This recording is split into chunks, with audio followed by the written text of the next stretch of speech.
Армысыздар, бұл жаңғақ YouTube жобасы мен Асқарбек Қазанғап және әріптесім Сымбат Ғалымбекұлы.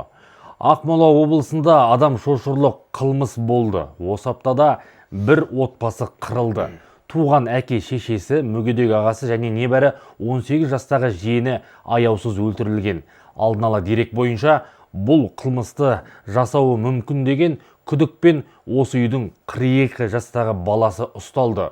Бұл сұмдық Астана іргесіндегі Жібек жолы ауылының тұрғындарын есеңгіретіп отыр. Ең ауыр сұрақ, мұндай трагедия қалай болды? Қанды қылмыс нақты қай уақытта және қандай жағдайда жасалғаны әзірге белгісіз. Бірақ ауыл тұрғындарының айтуынша күдікті психиатриялық есепте тұрған. Егер бұл рас болса, қоғам үшін тағы бір маңызды мәселе көтеріліп отыр. Психикалық дертке шалдыққан адамдар бақылауда болуы тиіс пе? Марқұмдардың туыстары бұл сұмдыққа әлі де сене алар емес. Айтуларынша, анасы ұлының мінез құлқы өзгеріп жүргенін жақындарына бірнеше рет айтыпты. Бірақ жағдайдың соңы дәл осылай аяқталады деп ешкім ойламаған. Он стоял на учете. Ол психиатриялық есепте тұрған біздің Новороссийскте тұратын ағамыз бар. Сіңлім оған хабарласып, ұлына шағымданған екен. Неге маған айтпады? Айтқанда мен оны тиісті жерге бірден орналастырар едім. Ол 2 жыл психиатриялық ауруханада жатты. 3-ші сыныпта-ақ ақыл есі кем деп танылған. Оны қараусыз қалдыруға болмайтын еді. Оған міндетті түрде көмек көрсетілуі керек болатын. Дәрігерлер де өз жұмысын дұрыс атқармаған. Марқұмның туыстарының айтуынша күдікті бұрын психиатриялық ем қабылдаған. Тіпті бірнеше жыл психиатриялық ауруханада жатқан. Алайда кейін үйіне қайтарылған. Ал жағдайдың бұлай аяқталуына не себеп болғаны әзірге белгісіз. Көршілерінің айтуынша ол көбіне өзімен өзі жүрген. Көшеге көп шықпаған. Тек кейде өзімен өзі айқайлап жүретін байқапты. Айқайлап жүрді.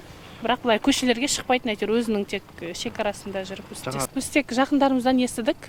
Бұлай үйден ешкім естіген де жоқ, біз ешқандай шу да болған жоқ. Бұлай естідік сырттан, бірақ өзіміз таңғалып отырмыз, қалай ондай жағдайға апарған деп. Өйткені сырттан баласын көретін, біз өзімен өзі жүретін. Жергілікті тұрғындар бұл жағдайға әлі де сене алар емес. Өйткені сырт көзге ол адам ешкімге тиіспейтін, өзімен өзі жүретін жан болып көрінген. Ал бұл үйде ата әжесі, мүгедек ағасы және 18 жастағы немересі бірге тұрған. Қанды қылмысқа қатысты полиция тергеу жүргізіп жатыр.